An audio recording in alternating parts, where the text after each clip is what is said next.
अस्सलाम वालेकुम नाज़रीन। आज हम बात करने वाले हैं कुल उस्मान के बॉलर नंबर 162 के बारे में। इस बॉलर की शुरुआत में ये होता है कि क्योंकि मैकेजा किले के बाद उस्मान साहब का अगला हदफ बुरसा है और उस्मान साहब बुरसा को फतह करना चाहते हैं। तो इस बॉलर में ये दिखाया गया कि उस्मान साहब बुरसा को फतह करने के लिए मंसूबा बना रहे हैं और इसके साथ ही नया दुश्मन जिसका नाम कुस्तुनतीन है बुरसा की हिफाजत के लिए खड़ा है, जो शहनशाह के हुक्म पर बुरसा में आया है। और ये इतना जालिम है कि आते ही बुरसा की आवाम को मार देता है। वहाँ के बूढ़ों, बच्चों, हत्ता के औरतों पर भी जुल्म करता है और उनको जान से मार डालता है। और इधर उस्मान साहब बुरसा को फतह करने के लिए मंसूबा बना रहे हैं और बुरसा का मुआसरा करने की कोशिश कर रहे हैं। उस्मान साहब के चंद सिपाही खुफिया तौर पर बुरसा के अंदर दाखिल हो चुके हैं, जिसमें जेगुता एक पादरी का किरदार अदा कर रहे हैं। इसी तरह उस्मान साहब के और भी सिपाही खुफिया तौर पर बुरसा में मौजूद हैं। इसके बाद उस्मान साहब कुस्तुनतीन को मिलने के लिए वहाँ बुरसा में जाते हैं और उस्मान साहब के साथ सिर्फ 3 सिपाही होते हैं। इन 3 सिपाहियों में से 2 हैं बुरहान और कनूर और तीसरा उनका बेटा रहान है।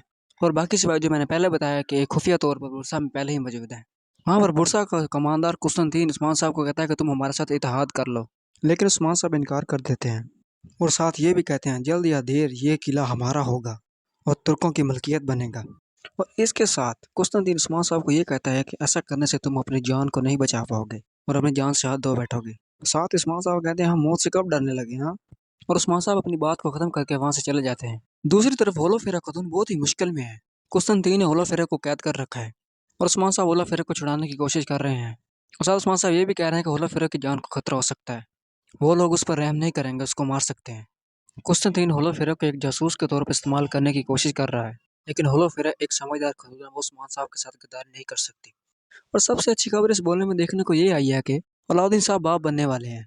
और जब अलाउद्दीन साहब ये खुशी अपने बाबा को बताते हैं तो उसके बाबा भी बहुत खुश हो जाते हैं और उसकी वालदा भी बहुत खुश हो जाती हैं और उसके मुबारकबाद देते हैं। और इसी खुशी में एक अजीम दस्तरखान लगाया जाता है और 40 भेड़ों की कुर्बानी दी जाती है। ये था बोलम 162। उसके साथ इस बोलम के इख्तिताम में ये दिखाया गया कि उस्मान साहब और कुस्तुनतीन आपस में जंग करने जा रहे हैं। उस्मान साहब अकेले उनसे मिलने के लिए एक मैदान में आते हैं, लेकिन कुस्तुनतीन उनके लिए घात लगाता है और वहाँ पर उस्मान साहब अकेले रह जाते हैं। कुस्तुनतीन के हाथ में नेज़ा होता है, उस्मान साहब के हाथ में भी नेज़ा होता है। दोनों घोड़ों पर बैठे होते हैं और दोनों एक दूसरे की तरफ बढ़ते हैं और बढ़ते बढ़ते यहाँ पर बोलम का इख्तिताम हो जाता है। अब देखते हैं अगले बोलम में क्या होता है। क्या उस्मान साहब बुरसा को फतह कर पाएंगे? क्या उस्मान साहब बाकी दुश्मनों की तरह इस कुस्तुनतीन को भी ख़त्म कर पाएंगे? देखते हैं अगले बोलम में। अगले बोलम तक के लिए अल्लाह हाफिज़।